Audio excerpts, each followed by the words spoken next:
নমস্কার, আপনারা শুনছেন প্রণাম আমি জগৎ জননী থেকে।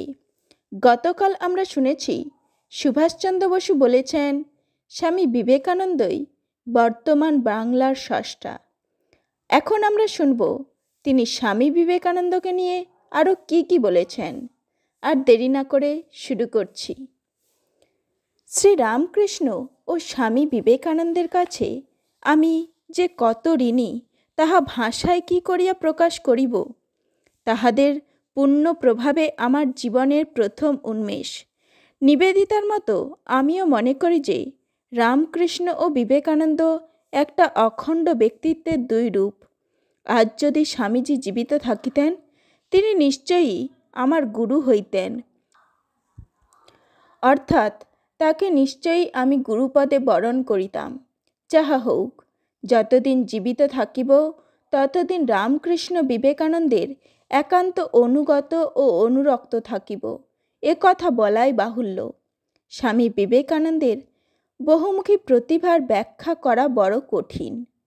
আমাদের সময়ের ছাত্র সমাজ স্বামীজির রচনা ও বক্তৃতার দ্বারা যেরূপ প্রভাবিত হইয়াছিল, সেইরূপ আর কাহারও দ্বারা হয় নাই।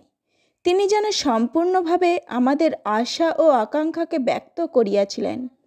শ্রী শ্রী পরমহংসদেবের সহিত একযোগে না দেখিলে স্বামীজিকে যথার্থভাবে বিচার করা যাইবে না। স্বামীজির বাণীর মধ্য দিয়াই বর্তমানের মুক্তি আন্দোলনের ভিত্তি গঠিত হইয়াছে। ভারতবর্ষকে যদি স্বাধীন হইতে হয়, তবে তাহাকে হিন্দু ধর্ম বা ইসলামের বিশেষ আবাসভূমি হইলে চলিবে না। তাহাকে জাতীয়তার আদর্শে অনুপ্রাণিত বিভিন্ন ধর্ম সম্প্রদায়ের একত্র বাসভূমি হইতে হইবে। রামকৃষ্ণ বিবেকানন্দের যে বাণী ধর্ম সমন্বয়, তাহা ভারতবাসীকে সর্বান্তকরণে গ্রহণ করিতে হইবে। স্বামীজি প্রাচ্য ও পাশ্চাত্যের ধর্ম ও বিজ্ঞানের অতীত ও বর্তমানের সমন্বয় করিয়াছিলেন। তাই তিনি মহৎ। তাহার শিক্ষায় দেশবাসী অভূতপূর্ব আত্মসম্মান, আত্মবিশ্বাস এবং আত্মপ্রতিষ্ঠার বোধ লাভ করিয়াছে। রামকৃষ্ণ পরমহংস নিজের জীবনের সাধনার ভিতর দিয়া সর্বধর্মের যে সমন্বয় করিতে পারিয়াছিলেন, তাহাই স্বামীজির জীবনের মূল মন্ত্র ছিল এবং তাহাই ভবিষ্যৎ ভারতের জাতীয়তার মূল ভিত্তি। এই সর্বধর্ম সমন্বয় ও সকল মত সহিষ্ণুতার প্রতিষ্ঠা না হইলে আমাদের এই বৈচিত্র্যপূর্ণ দেশে জাতীয়তাবোধ নির্মিত হইতে পারিত না। রামমোহনের যুগ হইতে বিভিন্ন আন্দোলনের ভিতর দিয়া ভারতের মুক্তির আকাঙ্ক্ষা ক্রমশ প্রকটিত হইয়া আসিতেছে। ঊনবিংশ শতাব্দীতে এই আকাঙ্ক্ষা চিন্তা রাজ্যে ও সমাজের মধ্যে দেখা দিয়েছিল, কিন্তু রাষ্ট্রীয় ক্ষেত্রে তখনই দেখা দেয় নাই, কারণ তখনও ভারতবাসী পরাধীনতার মোহনিদ্রায় নিমগ্ন থাকিয়া মনে করিতেছিল যে ইংরাজের ভারত বিজয় একটি দৈব ঘটনা বা ডিভাইন ডিসপেনসেশন।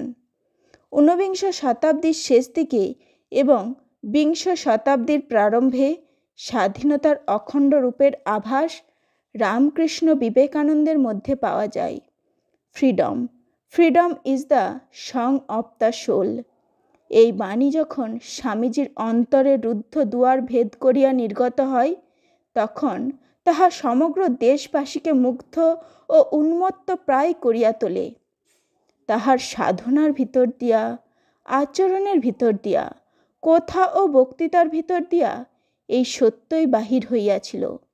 স্বামী বিবেকানন্দ মানুষকে যাবতীয় বন্ধন হইতে মুক্ত হইয়া খাঁটি মানুষ হইতে বলেন এবং অপরদিকে সর্বধর্ম সমন্বয়ের প্রচারে ভারতের জাতীয়তার ভিত্তি স্থাপন করেন।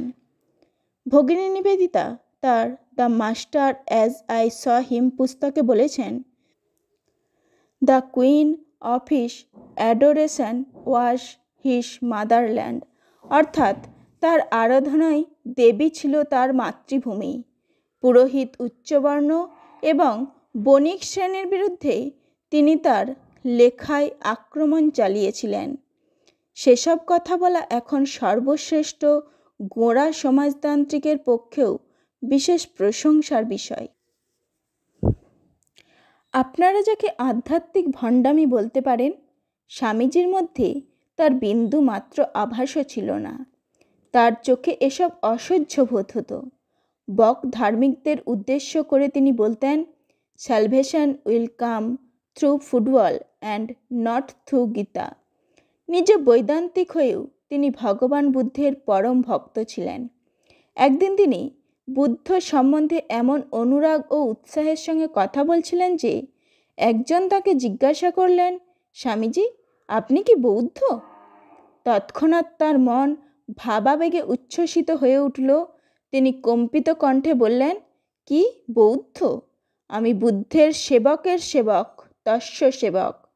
বুদ্ধের সম্মুখে তিনি নিজেকে ধুলার মতো নত করে দিলেন। স্বামীজি প্রায়ই বলতেন, শঙ্করাচার্যের মনীষা, বুদ্ধের হৃদয়বত্তায় আমাদের আদর্শ হওয়া উচিত। এইভাবে তিনি একদিন খ্রিস্ট সম্বন্ধে বক্তৃতা দিচ্ছিলেন। একজন তাকে প্রশ্ন করলেন। তখনই তিনি গম্ভীর হয়ে গেলেন এবং মধুর কণ্ঠে উত্তর দিলেন, যীশু খ্রিস্টের সময় আমি জীবিত থাকলে আমি আমার চোখের জলে নয়, বুকে রক্ত দিয়ে তার পা ধুইয়ে দিতাম। অবনমিতের প্রতি তার ভালোবাসা ছিল সমুদ্র সমান। তার সেই বাণী কি আমাদের স্মরণ আছে? দরিদ্র ভারতবাসী, মূর্খ ভারতবাসী, চণ্ডাল ভারতবাসী, আমার ভাই, বলো ভাই, ভারতের মৃত্তিকা আমার স্বর্গ, ভারতের কল্যাণ আমার কল্যাণ। আর বলো দিনরাত, হে গৌরীনাথ, হে জগদম্বে, আমায় মনুষ্যত্ব দাও। মা, আমার দুর্বলতা, আমার কাপুরুষতা দূর করো, আমায় মানুষ করো। স্বামী বিবেকানন্দই বাংলার ইতিহাসকে নতুন পথে মোড় ঘুরিয়ে দিয়েছিলেন। তিনি ঘোষণা করেছিলেন, মানুষ তৈরি আমার জীবনব্রত।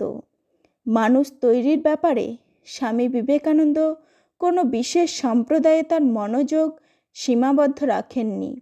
তিনি সমগ্র সমাজকে একসঙ্গে আলিঙ্গন করেছিলেন। তার অগ্নিময়ী বাণী এখনও বাংলার ঘরে ঘরে ধ্বনিত হচ্ছে। নতুন ভারত বেরুক, হাট থেকে, বাজার থেকে, কলকারখানা থেকে। কার্ল মার্কসের গ্রন্থ থেকে এই সমাজতন্ত্রের জন্ম হয়নি। ভারতের চিন্তা ও সংস্কৃতিতে এর উৎস। স্বামী বিবেকানন্দ যে গণতন্ত্রের আদর্শ প্রচার করেছিলেন তা দেশবন্ধু চিত্তরঞ্জনের রচনায় ও কর্মে মূর্তি পরিগ্রহ করেছিল। জাতি গঠনের প্রথম ভিত্তি মানুষ তৈরি, তারপরেই সংগঠন।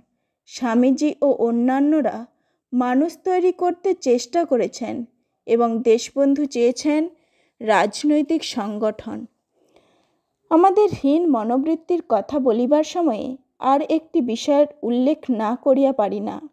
আজকাল জনসাধারণের মধ্যে, বিশেষ করিয়া তরুণ সমাজের মধ্যে এক প্রকার লঘুতা ও বিলাসিতা প্রবেশ করিয়াছে। অথচ আজকাল দেশের আর্থিক অবস্থা পূর্বাপেক্ষা শোচনীয় হইয়া পড়িয়াছে। ইহা কি সত্য? যদি তাহা হয় তবে তাহার কারণ কি? আমরা যখন ছাত্র ছিলাম তখন ছাত্র মহলে রামকৃষ্ণ বিবেকানন্দ সাহিত্যের খুব প্রচার ছিল। আজকাল নাকি তরুণ সমাজের মধ্যে ওই সাহিত্যের তেমন প্রচার নাই।